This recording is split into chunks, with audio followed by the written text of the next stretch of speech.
Hello, it's your boy Davidoff. So I just finished watching the crossover. The last two parts aired on the same night, so I just watched it now, and yeah, it was better than the first three parts. Definitely for me. The first two parts were underwhelming, to be honest, not that good. There were some good cameos in there from other franchises. That was cool to see.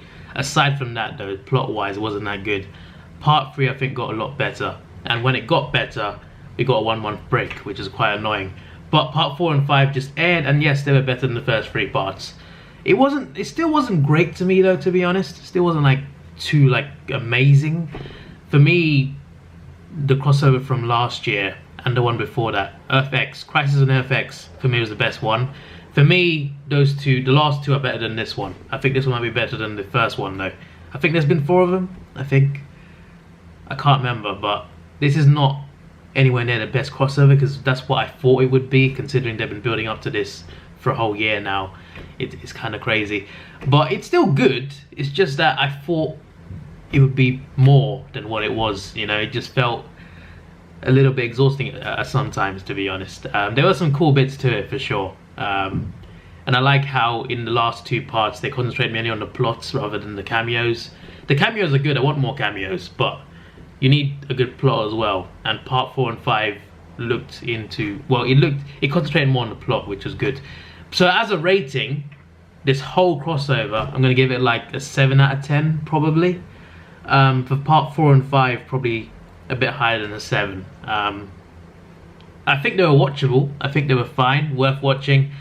I wouldn't rewatch them though. Like, I would rewatch Crisis on Earth X. Like, that was amazing. They were fighting Nazi versions of themselves. That was kind of crazy and kind of mad. I wouldn't rewatch this one. It's just, it wasn't that good to me, honestly. But it still wasn't bad. Like, I still enjoyed myself. You know what I mean? Like, I didn't think it was great, but I still thought it was good to watch. The best part though was the cameo from the DCEU Flash. Ezra Miller Flash turned up. How ridiculous is that? In a good way. Like, that is the best cameo of all of them. Like, every cameo they've done so far, that was the best. The fact that they got the DCEU Flash into here, that was insane. There were rumors about DCU characters turning up in this. We only got the one. But still, we still at least got something. Ezra Miller, I think, hinted towards being on this, like, a few years ago anyway. I think he wanted to be on this. I think that's mainly why. I think he wanted to be on this TV show, so I think it was easiest to get him compared to like Wonder Woman, for example. But it was cool. Like, we got Ezra Miller Flash. And another thing, right, at the end, because there's a new multiverse now, you see a Green Lantern. You don't see his face, but you see a Green Lantern shooting up. You see a Green Lantern core. That is cool. That is really cool. I love Green Lanterns, by the way. They're like my next favorite thing after Batman in terms of like fictional stuff, superhero stuff. I love the Green Lanterns. I want to see a movie on the Green Lanterns. Not just Hal Jordan, but like all of them. Apparently there's a TV show coming as well. Apparently everything DC will be connected now in a way. They'll be like, not in the same Earth, but like all like in the same multiverse. So like DCEU, CW, Titans, etc. They'll all be in the same universe now, which is not in the same multiverse. Yeah, that's what I mean. So they're all in some ways connected. So if there's a rumored Green Lantern show, it would be in a way connected, just on a different Earth. But yeah, at the end, because there's a new multiverse created, so at the end, like, you see a lot of different universes. So like, you see the Green Lanterns on Earth 12. I haven't noticed down the rest of the Earth numbers, but there you see Swamp Thing from his show, Titans, Doom Patrol. I've seen all of those shows, enjoyed all of them. And you see Brandon Routh's Superman universe as well. He's just flying over Earth basically, but the Superman Returns universe. But yeah, you see all these different universes now, which is kind of cool. They didn't show the DCEU. It was just Ezra Miller from earlier, but he would be one of those. They'd be one of those Earths as well. That's kind of crazy. That is really flipping cool. So like, as for the crossover itself though, not much to say really. Obviously you get the Anti-Monitor universe that they got to go to battle him. The Paragon's trying to escape that area that they're in, and Oliver's a Spectre now, and he helps Barry tap into the Speed Force, find a way to escape. So yeah, it builds up, like the episode part 4, it builds up to this big battle at the end, which wasn't a great battle, to be honest. It just went too quickly, to be fair. It just kind of felt like too fast, to be honest. I kind of felt like they could have focused more on that particular battle. Although they're fighting these ghost things and these, I think there's demons or something, they're not very cool things to fight, you know. There's only so much you can do fighting flying ghost demons. So I can kind of see why it was short, that part. But you see Oliver fighting the Anti-Monitor, and he managed to defeat him temporarily for now. But he creates a new universe, and he sacrifices himself to create a new universe, which is kind of crazy. I think he had to die for it to be done, which was interesting. His death was emotional. It didn't feel as impactful as it should have, to be honest, in some ways, but it was still emotional. I've been here almost the whole time. I started watching season 2. I've seen season 1 as well, but like since season 2 since season 2 of Arrow, I've been watching, and I've seen the universe start from him, and a whole new universe start to build off that, and where it's at this point now where there's multiple shows all going on. Even more shows being announced and introduced in the future. It's crazy the universe they've created, and it all started with Arrow. So I've been here the whole time, and it was emotional seeing him die. But yeah, we've had 8 seasons. We have 8 seasons, and you know, it's been a good time. You saw some flashbacks as well earlier on from his previous battles. So you had Prometheus, Deathstroke, etc. It's Ra's al Ghul as well. You see a flashback of all his battles, and that was kind of cool to see. But yeah, obviously Oliver's gone now. I assume he's not like coming back. I mean, you never know, they could, but in a way he's like the Tony Stark death, because he's like the main guy. Iron Man started the MCU, and he had to sacrifice himself in Endgame. The Oliver one is quite similar in a lot of ways.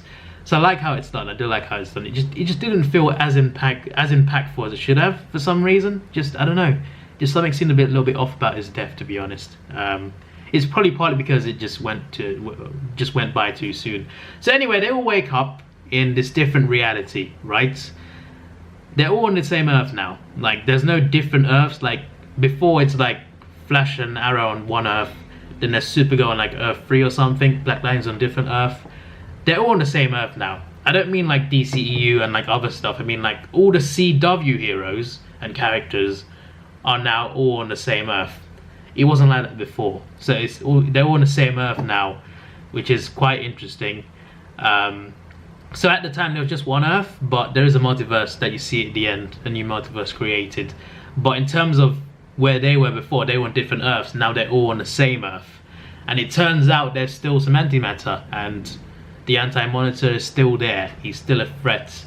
So the plan is that they got to build this device that can constantly shrink him, because they can't destroy him completely, but they can shrink him into the Atomverse where he's not a threat anymore. So Ray, and I think Ryan is that doctor's name, I can't remember his name, one of the Paragons.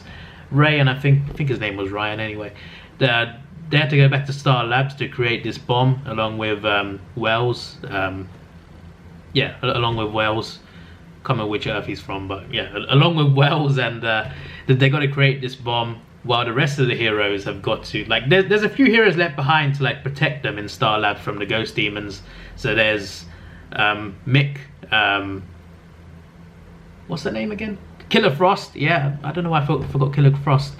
Mick, Killer Frost, and Black Lightning is there as well. So they're protecting Star Labs, and every other hero, including Superman himself, from the CW universe, obviously, they're all fighting off the Anti-Monitor to occupy him for long enough to eventually throw the bomb. And Supergirl is given the bomb by Ray, and Ray temporarily shrinks Superman as well, because Anti-Monitor is about to squeeze him to death, and he throws a shrinkage thing, I guess. I don't know what it's called, sorry, but he shrinks Superman so that Supergirl can throw the bomb, and then then problem solved. Then they defeat him. That's a very bad and vague explanation, but that's pretty much what happened. Also, Superman now has sons. He has 2 sons, and Lex Luthor won the Nobel Peace Prize because he's changed some sort of destiny. So he's a good guy now, who everyone praises. So that's just really strange and weird. I think that's still the case, so that's kind of crazy.